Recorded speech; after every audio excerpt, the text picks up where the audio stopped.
Tänane õppevideo Marisega tundub küll põrnikas, aga ma kohe seletan, mis asi see on. Vanemad annavad ja laps täidab ennast sellega. See siin on, ütleme, isa. See siin on, ütleme, ema.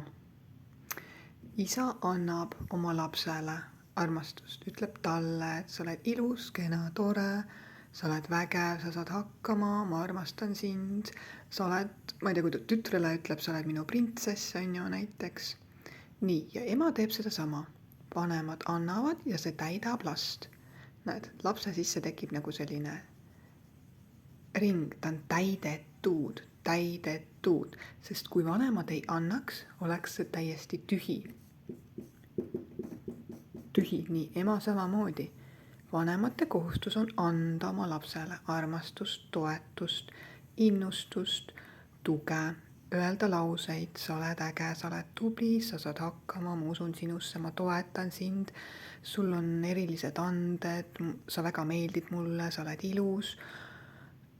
Ja öelda positiivseid lauseid niimoodi, et see laps saab täidetud. Nüüd, kui sa oled näiteks tühi ja vanemad ei tee seda, kui vanemad ei tee, siis see näeb välja umbes selline. Ütleme, et siin on isa ja siin on ema. Nad ei anna sulle, nad lihtsalt ei anna sulle, nad võtavad. Nad võtavad ja võtmine käib umbes nii, et isa ütleb sulle, et kas sa siis paremini ei oska, kuidas sa hakkama ei saa, sa võiksid hoolikam olla. See on võtmine, sa võtad lapselt.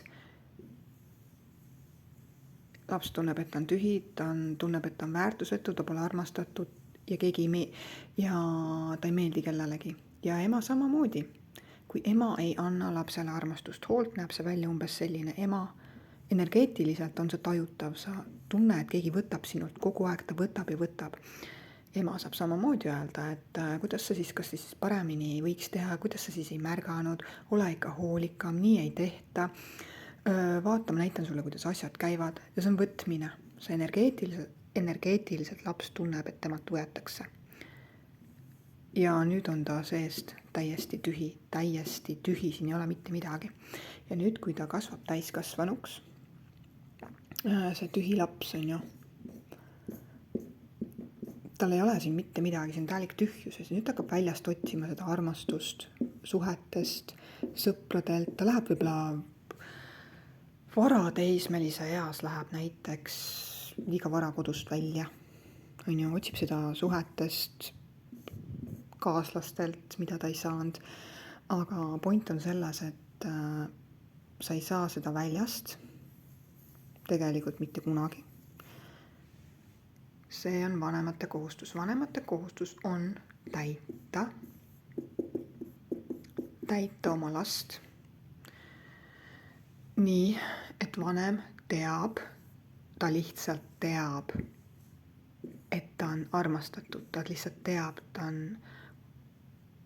on täidetud. Vanemate kohustus on hakata tunnetama oma last, kas laps on täidetud, armastatud ja kas ta saab selle armastuse kätte ja kas mina üldse oskan talle seda anda, mida ta vajab. See on vanemate kohustus, see ei ole mitte kellegi teise kohustus, ei ühiskonna kohustus, ei sõprade kohustus, ei kooli kohustus, ei lasteaia kohustus, ei, ma ei tea, tulevaste partnerite kohustus. Ainult vanemate kohustus on anda oma lapsele armastust nii, et laps tunneb, et ta on täidetud, sest kui laps on tühi, siis ausõna, kes see tahab tühjana elada? Ega tõesti elu isu kaob ära, ausõna. Seega vanemad, isa ja ema on vastutav oma lapse eest. Selle eest, et ta tunneb ennast armastatuna.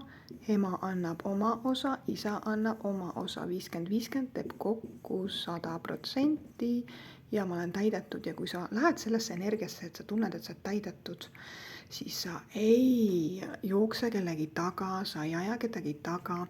Sa oled õnnelik, rõõmus, enesekindel. Sa tunned, et sa oled täidetud armastusest. Võt nii. Kui sa tahad tervendada ära oma lapsepõlve teemad, juhul kui sul on siin täielik tühimik, siis ma soovitan sul alustada tervendavast kanaldusest, mida ma sulle tegin lihtsalt kommenteeri tervendus või ma jätan sulle siia lingi ja sa saad hakata tervendama oma vanemate teemasid iseenda sees. Ja boonusena on mul seal sulle ka üks ülesanne, kuidas sa saad hakata iseennast täitma. Kuidas sa saad hakata iseennast täitma niimoodi, et sa ei looda, sa ei vahi väljaspoole, et keegi sind täidaks.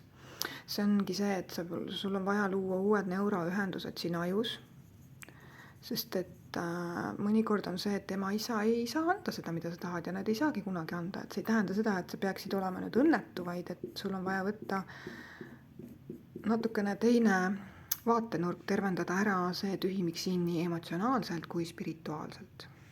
Nii et kommenteeri tervendus või ma jätan lingi sulle siia ja mõnusat tervendust.